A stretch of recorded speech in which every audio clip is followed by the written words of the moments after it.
Hi, so I'm Alix. As it said, I'm from the Scottish Futures Trust. If you don't know the Scottish Futures Trust, we're an organisation that advises the government, local authorities, public, private, third sector on getting better outcomes from infrastructure investment. Don't all go to sleep. Infrastructure's very interesting. So I guess really my presentation is about the fact it's recognizing the fact that the buildings that we choose to invest in now will shape the way that we live in the future and how we experience the world for the coming decades. So those choices about what we choose to retrofit or invest in are really important. So my presentation is really trying to explore how do we make the right decisions at the right stages with the right people to make sure that we don't spend our emissions envelope and our money on the wrong things, and that we build things in the right places, doing the right things that serve community now and in the future. Has that moved on? Yes. So I'm predominantly going to be talking about the Net Zero Public Sector Building Standard, which we've developed at the Scottish Futures Trust. This is a national standard, it's voluntary, and essentially it tries to make sure that buildings are applying the highest standards of net zero throughout. So to give you a quick overview of the standard, it's made up of 6 interrelated objectives. So from 2 to 6 onwards, that's thinking about carbon costing, management, quality of the building or the product when it's finally built. And that's really from construction onwards. But what I'll be talking about today is objective 1, which is the place requirements of the standard. So this is really about making sure that we make the right decisions pre-investment. So this is about the earliest decisions that you make in your project. So the place part doesn't focus on all of that technical, complicated bit, which I won't be talking about today. It actually focuses on the need to strategically assess both your project and your estate, your whole portfolio if you have one, to make sure that you're building something that has a long-term need. And to make sure that we consider those wider considerations, so not just financial, so the social, the economic, the environmental, bring in all those perspectives to ensure that our investment provides maximum impact to the users and therefore essentially value for money. So really the whole point of this piece of work is to make sure that when we spend money and our emissions envelope, we actually achieve the outcomes we want from those things. So I thought I'd start with a bit of an explanation about what we mean by place. Lots of you will be probably quite familiar with this, but I think it's often quite a misunderstood concept. I often speak to people about place and they say, oh yeah, so we'll talk about the benches and the street furniture. That's not what we're talking about. So place is an area of focus at scale that you choose that is useful. So that might be a campus, it might be a street, it might be a neighborhood, it might be a whole city. But in that place, we recognize that a series of interrelated relationships affect our experience there. So those things are locally specific. They might be the business environment, the type of businesses that operate there. There'll be the social environment, the social makeup, the cultural environment. All of those things, when you're walking down a street, affect the way that you feel and experience it. So place-based is an approach. It's often just abbreviated to place. And it's a collaborative way of working that aims to bring together all stakeholders in a place to identify what the real local needs are. So you start with needs before you have solution. You fully consider all of those specific local interrelated factors and the resources that we collectively have to hand, the activities that we collectively do in that area to find the best solution to address need, and then line up those plans over time to make sure that we can deliver those outcomes. So that's really, if you imagine looking at your project on a map, what we're trying to do is populate that map with everybody's project. So if I'm deciding to invest in a park, I know that 3 years down the line, a flood protection scheme isn't going to want to build a wall right through that. So we have those conversations before we spend our money. So why is place essential for a building to be net zero? So even if we have a technically perfect building, as demonstrated on the slide here, 100% energy efficient, really low whole life emissions, if it's really far away from the people that need it, if there's no green transport to get there, or if there's other buildings that we could use that already exist, or people are actually delivering the service we want to deliver elsewhere, and we should actually be thinking about collaborating and working with them, that building, however technically excellent, is not net zero, because we didn't need to build it, we didn't need to spend our emissions budget retrofitting it.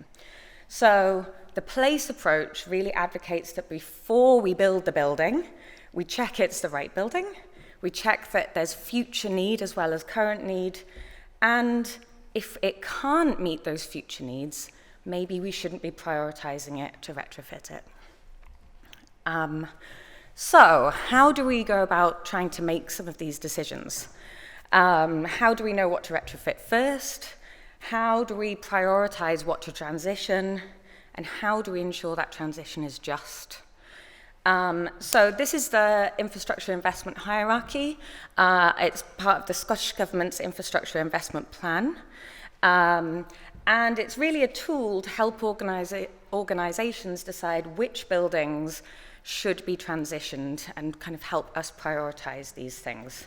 So place is embedded in this hierarchy, and there's a number of guides to help you use it. So the Scottish Futures Trust have an asset strategy guide that is really useful and accessible. So this hierarchy helps people think about maximizing the use of existing buildings, reducing the number of the buildings that you need, getting the right buildings in the right place, delivering the right services, and essentially keeping our portfolios and the kind of choice of projects lean and efficient to make sure that we're reducing that carbon footprint. So if I just talk us very quickly through these stages, at the top we have a point about determining future need. So this is really about thinking about the needs of service users, of communities, of the people that use the building before the property. So it's people first, property second. The second one is about assessing our existing portfolio. So this is actually about moving away from traditional assessments of buildings where you go around with a clipboard and count the amount of holes in the roof or, leaky floorboards. It's really about asking questions like, does this building deliver social value? Does this building impact positively on the health and well-being of local communities? And there's quite a lot of tools out there to help you think about assessing buildings differently. As I mentioned, the asset strategy guidance that my organisation authors. There's also some great stuff from the UK Green Buildings Council. People might be familiar with the International Well Buildings Institute. They have a great resource. And Historic Environment Scotland also have something that's really helpful in this area. So our third piece in yellow is about assessing our options, and this is really about bringing in wider criteria than just the financial bottom line. So about weighting our decisions of our options around factors like well-being, economy, and environment, as well as kind of cost. And finally, once you've made your decision and you move into delivery, as well alongside your normal kind of governance structures of delivering, it's about asking yourself, how can your project support wider outcomes? So how can you build in circular economy? How can you think about community wealth building? Is that engaging with local traders? Is that, sorry, I've got a frog in my throat. Is that working with local colleges to provide, education to local people? So I love an example. So this slide is just that. So this image is illustrating some work we did in Alloa with the Scottish Police. The Scottish Police had an ageing estate that was no longer fit for purpose and a range of investment options open to them, and those are in yellow here. So the cheapest one, as is probably often always the cheapest, was an out-of-town business park. There was underutilized space in the council offices in the centre of town. They had a new build option, and they could think about looking at their existing estate. So through assessment, using the hierarchy that we've just talked about, co-location came out as the top choice, because not only did it move them closer to their service users as opposed to their old estate, but it also co-located them with people that had service delivery synergies as themselves. So that means that they're not only moving closer to their customers, if we can call them that, but also their customers were already visiting some of the spaces that they were now occupying. So the service that they deliver is better for the public because that journey, that customer journey, is shorter because of the co-location. And then, of course, as well as those operational benefits, there's financial benefits. The council was responsible for paying for that entire building despite not using it all. They get extra income from the police who are co-locating there, and the police are paying a lot less to be in that building than they were operating their own estate. So through this work that we did in Alloa, essentially we're delivering a smaller public sector footprint and some of that kind of smaller, leaner, greener public services. So, if we think about practical application to a whole estate, essentially what the net zero standard does and the first objective around place is basically helps you make a list of priorities, helps you understand which assets you want to focus on and which ones you need to think of different strategies for. And this really is a really great start for any strategic approach to planning net zero transition across an estate. Now, at a project level, and this is something that is just in the pilot stage, so the net zero standard was initially made for new builds, and we're now converting it, and we've launched a new version of the standard that makes sure that we comply with retrofit. So we'd really love to welcome a conversation after this with everyone in the room about ways to improve this pilot, ways to think about developing this further. So at a project level, the key things we're thinking about when we apply the standard are here on the screen. So the first is around balancing business priorities and net zero. I think this chimes with something that Bill was saying earlier, and also Gloria talked about balance as well. And this really is a point around we need to think about what is possible with the budgets and with the business needs of organizations, and making sure that business needs of organizations are not compromised with net zero transition. So the question really is, how low should you go, not how low can you go? What we need to make sure is that if we spend a lot of money on transitioning a building, the core purpose of that business or that, the operation is not compromised. So if the purpose of these community assets is to run a food bank, we need to make sure that anything we do as part of the net zero transition does not affect the ability of that building to continue to deliver a food bank. So there's a good example with the National Learning Estate. So the LEAP program gave all schools the same amount of money again to retrofit their buildings. So AKA they had the value of the building again to make that building net zero. We would expect from that building that they're saying, how low can we go? Because they've got a lot of money to do a big transition. But most places will not have that luxury. So the question is, how do we find the balance? How do we make sure that we're going as far as we can without kind of overstepping that mark? The next one is about how we keep things technically and operationally manageable. So this is particularly pertinent in our pilot around these community assets. So as councils are stretched, as things like community asset transfers become more popular, we need to anticipate that these buildings in the future might be run by volunteers, they might be run by community members. So how do we make sure that the technology that we put into these spaces can be managed largely by non-experts? How do we make sure they can't, if we put in something so complicated that people can't keep it going, then it's not actually that sustainable. Even if it's super brilliant, we need to make sure that people can actually use it. And the final one is about making sure that we engage local people with the delivery.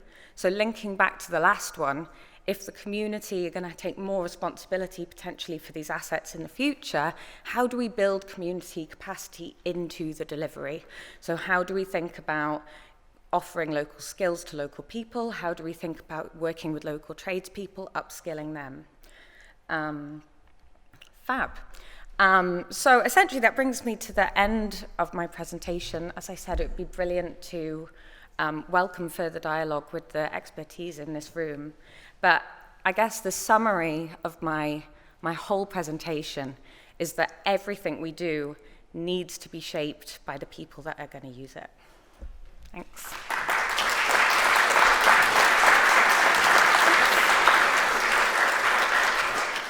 I'm going to talk a bit about the PAS 2035 process for those who aren't familiar with it. I'm going to talk a bit about our work on community buildings and a bit about scale and Nesfit and how we drive that. I run an architectural practice in Aberdeen. There's 5 of us in the practice at the moment, and we use all the kind of technical equipment and methods available to us to assess buildings properly and do retrofit wherever possible. And 99% of our work is retrofit. I'd say probably about 60% of it is domestic, and the rest you're about to see. The PAS 2035 process is, it is clunky, and we've heard some great comments about it this morning already. I've been a retrofit coordinator for 2 years now, and we haven't actually delivered any PAS 2035 projects certified, partly because we didn't have to, but also because there are sort of limitations in it. But what I would say is that fundamentally it's a good process, and I show this to all our clients, and I think they appreciate it. They want to be taken through that process. I guess just to talk about the highlights for me is that introduction. Understanding people's motivations for what they really want to do is such a useful conversation. You're getting to know them. You're getting to understand their tolerances for disruption and cost and all these sorts of things. And it's amazing what we do here. I mean, there are people who are very motivated by the climate. They want to get on a heat pump as soon as possible in a drafty granite property in the middle of nowhere. You have to break it to them gently. But, and other people are just motivated by cost. And actually, 90% of our clients are just cold. They want to be warmer. So do a good house survey. Do a good assessment of the energy. We use the passive house methodology for all our projects. Evaluate all the options and come up with a plan. And when you come up with a plan, sit down again with the client and say, right, this is the reality of where this building is. We have the worst building stock in Europe for energy efficiency. This is going to be painful, but let's make a plan. And totally agree with some of the previous speakers who've said that. It's if we're going to get to net zero, we need a plan. So let's do that. Coming up with a retrofit design, doing the installation, using good contractors who you get along with and you can have good conversation with, good dialogue is really important. And PAS 2035 does insist that monitoring is the most important stage of the whole process. And I think that's really important to emphasize, because actually that engenders a huge amount of trust with your clients when you're talking about this. And retrofit is entirely about trust. People are tired of being sold things for energy efficiency. They really like the idea of having someone independent, a retrofit coordinator, to walk them through the process and say, this is good, this is bad, and so on. Lots of our clients have had 30-page reports from Home Energy Scotland, and then have said, go away and get 3 quotes. No, people need more support from experts. So yeah, fundamentally, it's a good process. So community buildings. So yeah, and explaining the potential of buildings to people, I think, is really critical as well. You know, we can recommend measures to reduce energy consumption by 80% in most of the buildings we go into. People don't think that's possible. You know, they might not get there, but make a plan that does. So community buildings. Please give me a shout if I'm overrunning on time as well, because I could probably talk about this for hours. But earlier this year, my practice was awarded a contract funded by the Scottish Government's Rural Community-Led Vision Fund to provide energy audits and retrofit plans for 25 community buildings across Aberdeenshire. We had to come up with a selection process and choose obviously those 25 buildings across different locations, archetypes, different types of uses, and I think we did a fairly good job there, which is part of the reason why we won the contract. And they were everything from village halls to charity buildings to sports centres. You know, quite a mix. And these were community owned or operated, so some of them were still in council ownership, and there's a huge conflict there that I'd like to talk to people about after this presentation. But it was a great project for us. We had to deliver the whole thing in 3 months, which was bitterly painful, and the government spending programmes are a huge problem there. We really need to sort that out. So anyway, I won't complain. So we did the projects. We assessed all these buildings.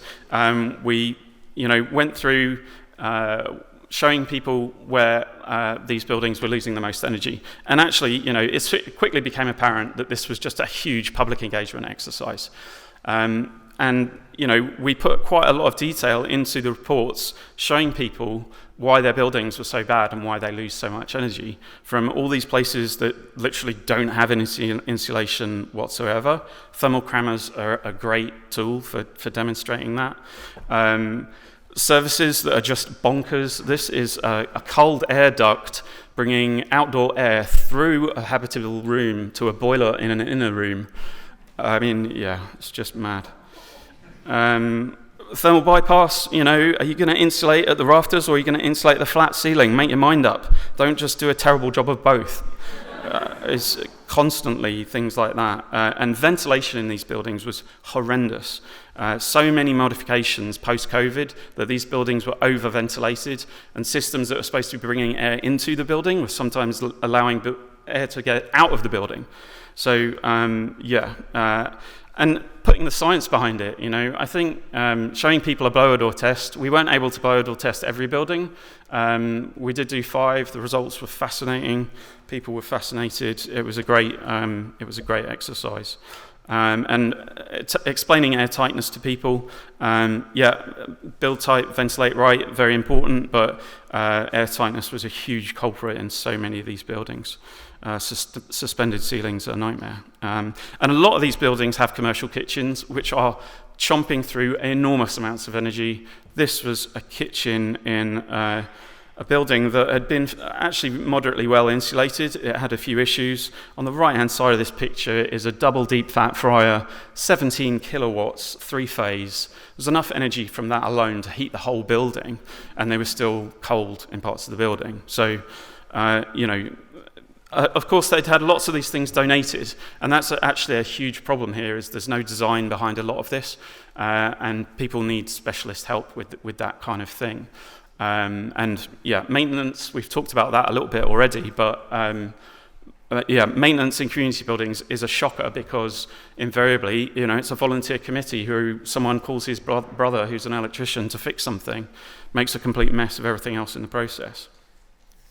So at the end of this project, what we produced was, for each building, we did an Nesfit-informed deep retrofit plan for every building, but we actually proposed 3 levels of retrofit. didn't propose, we showed what that meant. So I'm not sure if you can quite see it here, but we have a light, a medium, and a deep retrofit here, showing the cost of improving each element. And the light retrofit was always the sort of easy to do things, like a bit of draft proofing, insulating accessible areas like lofts, things like that. And then the deep was Nesfit wherever possible, a medium was somewhere in the middle. So we broke down and showed people the cost savings. And ultimately, you get to some very high numbers here, 345,000 for this particular building, probably plus some. But the whole point of this actually was to show community buildings that this was focused around net zero and how do we get this building onto a heat pump. And the message is quite clear. If you do a light retrofit, you're not going to get there. You need to go medium or deep. Now, for every building, we actually assess these using for ground source heat pumps. Ground source really needs to get a lot more attention and a lot more focus. I think, especially in community buildings, it's higher efficiency. It's less obtrusive. It looks nicer on the building. You don't see it on the building. It just gets discounted a lot of time because of the additional upfront cost. But with community buildings that are owned in perpetuity by the community forever, who cares about payback? Let's think long term and just make that investment up front. So we had a heat pump engineer and a geologist on the team, and for every particular site, very lucky, Aberdeen's listed with granite, which is a very good thermal conductor. And here we're just showing that essentially a medium retrofit, you'd need 6 boreholes to power this building, or 2 boreholes if you did a deep retrofit. So naturally there's a payback, there's a sort of trade-off somewhere between medium and light where actually there's a financial case. And one final thing to say on this project as well is that I do hear a lot of people saying, you shouldn't do a deep retrofit on buildings that are only used temporarily, just for a few hours a day. And, I get that, and I do see some community buildings where they're fitting infrared panel heaters and things like this. But I also know a lot of people who don't find that particular source of heating very comfortable, and lots of these buildings were actually used as resilience centres because they're in rural locations. So for me, again, we shouldn't be concerned with payback on these buildings. We should make a plan that suits the people who use the building and make them comfortable, because lots of elderly people are going to these buildings and using them. So personally, I still believe in deep retrofit for these buildings. And the response to all this was on the whole, fantastic. So we had 2 bad reactions who refused to meet with us afterwards. And that's what I would change with the selection process next time, is more upfront engagement. But on the whole, I think people would I'm sure others in the room have had this, there's just this relief that someone gets building physics and that, someone knows how to do this. So, that was fantastic. And just quickly talking about the place-based thing, we obviously a lot of these village halls are in the middle of the village, and if we're talking about ground source, then obviously we need some ground to drill these boreholes. One of these particular buildings, really enthusiastic bunch, they knew every funding pot that they could get into, but their village hall was basically landlocked. It had no land around it at all, and I said, we're looking at Google Maps, and I said, do you own that bit of grass there? Could you do the boreholes there? No, it's owned by them. Could you give them one and you one and work together on this? I said, no, we don't get on with them. But there's a park over here. I said, do you own it? I said, not yet. Fill the park with boreholes, link them all together. Now you've got the start of a shared ground loop for the whole village, and you can just extend it and have for me, these buildings are seed points for communities to see what it's like, to learn what it's like, and just to get used to it. So there we go. So Nesfit, just quickly, I'm probably overrun. So Nesfit, North East Scotland Retrofit Hub.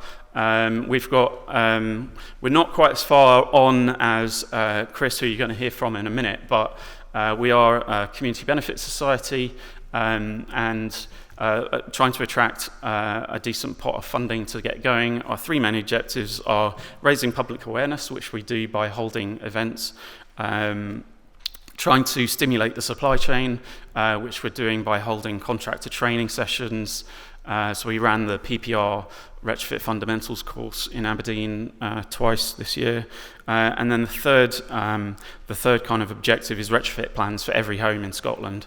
Every home in the northeast. Because once you've got a plan, you know how much it's going to cost, who you need to do it, what materials you need, how long it's going to take, and what the energy demand of that place is going to be at the end of it. So the map you're seeing here is my village of Daviet, which is 450 homes. I'm talking to one of the big 6 energy companies who are potentially going to fund a retrofit plan for every home in Daviet.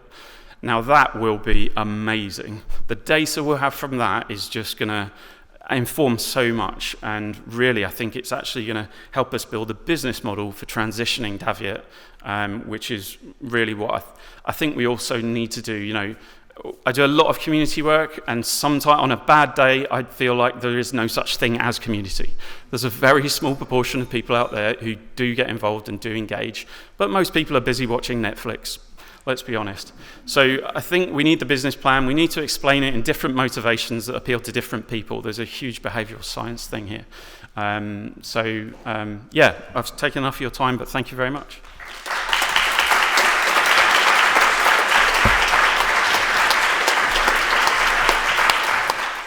Carus from Loco Home Retrofit Community Interest Company Limited. Last summer I was very lucky to be invited to quite an extraordinary event in Birmingham hosted by an extraordinary organisation called Civic Square, and Retrofit Reimagined was like a music festival, but instead of music and vices of various kinds, it was people talking about retrofit and wood fibre. And this was the provocation for that event, is what if the climate transition and retrofit of our homes and streets were designed, owned and governed by the people who live there? That leads to an awful lot of questions, which many of the previous speakers have spoken about already.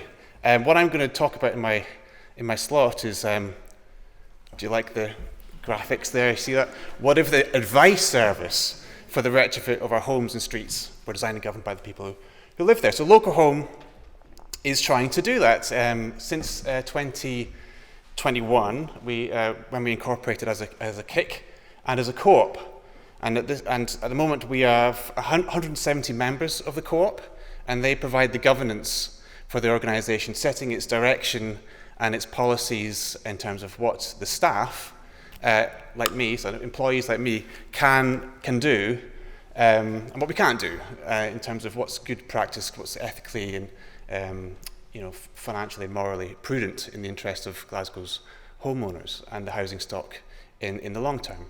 And so we provide an advice service, which I'll speak about a bit later, and we also participate in innovation, because this is all about, for us, we're focused on private homeowners, so owner-occupiers, and especially the able to pay.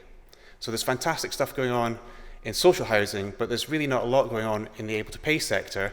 And when you think about climate justice, it's really the people in the warmest, biggest, most comfortable homes who are creating the biggest impact on the climate change. And really it should be they who are encouraged, obliged, and perhaps helped to move first in terms of decarbonisation, while the sector is still emerging and there's lots of risks still to be ironed out. So we're in some innovation projects, which I probably don't have time to speak about, but we might touch on them in questions. So just briefly, what's the need for a community-led advice service? In the broadest terms, every home has to be changed. 2.7 million homes in Scotland and thousands more to be built in the next few years need to be retrofitted for net zero, and they need to be done extremely quickly. It's too difficult for homeowners, as people have said themselves. The Home Energy Scotland service is great, but it's not enough. And the full service past 2035 thing is just out of reach for most people. But there's a fantastic amount of civic capacity amongst people that want to do something. They just need some appropriate help. So we're really trying to provide some consumer protection, hand-holding, helping people to avoid regrets. It's really about avoiding regrets. So it needs to be trustworthy. And that picture there, by the way, is the Each Home Counts report, which tells us what can go wrong and what we need to do to avoid things going wrong, which is, for us, the key things are advice should be free of conflicts of interest in the interest of the client, and it should be risk managed. And it should, as Bill was saying so emphatically early on, it should be led by the circumstances and conditions of the homeowners. So we're trying to build something that is trustworthy, easy and affordable.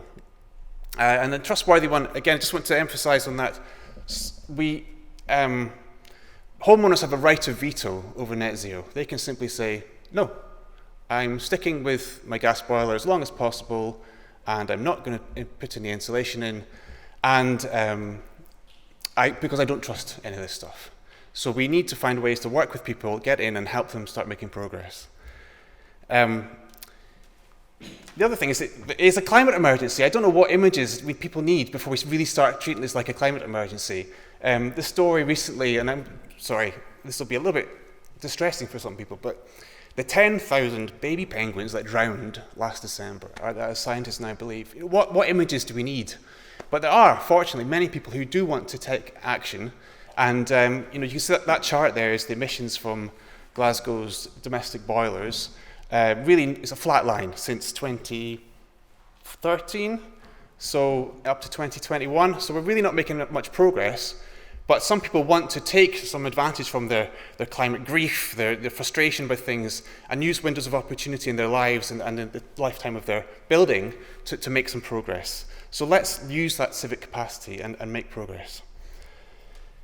We also want to build a scalable service. So this is using the technology adoption cycle. So when you think about when new technologies came into the market, they were clunky and rubbish to start with, and eventually we transitioned. So mobile phones went through this cycle. Electric vehicles also are going through this cycle. And it started off with innovators who were prepared to put up with absolute rubbish cars, and they had to build their own chargers and all kinds of stuff and fix them themselves. And eventually they figured out technology and people started adopting them because they could see some advantage for themselves. And then, but there's always this chasm between the people, the early adopters, which is where retrofit in owner-occupier sector is at the moment. It's early adopters, it's people with a lot of energy and determination to move forward. To get across into the early majority, we need some really big changes. And it's not going to be led by the state, because the state is hollowed out, is withered. There aren't the building control officers, the planning officers, or anything like that to make this stuff move forward at scale. It's going to have to be, and it's clearly with the politicians we have, it's neoliberal, it's market-led. We have to sort of work with the market. What we need from the politicians is clear direction. No, you're not going to be allowed to buy a petrol or diesel car after whatever date. And the date's not really important. We just need a really clear direction of travel. And we're still lacking that from the government. We're still lacking the direction that no, there are not going to be any hydrogen boilers, because this just doesn't make any sense. So what we need is the Tesla. What's going to help us get across that thing? Because politicians are followers, not leaders. They will not legislate for, not all of them, sorry, but oftentimes politicians will wait until the circumstances are there before they can mandate.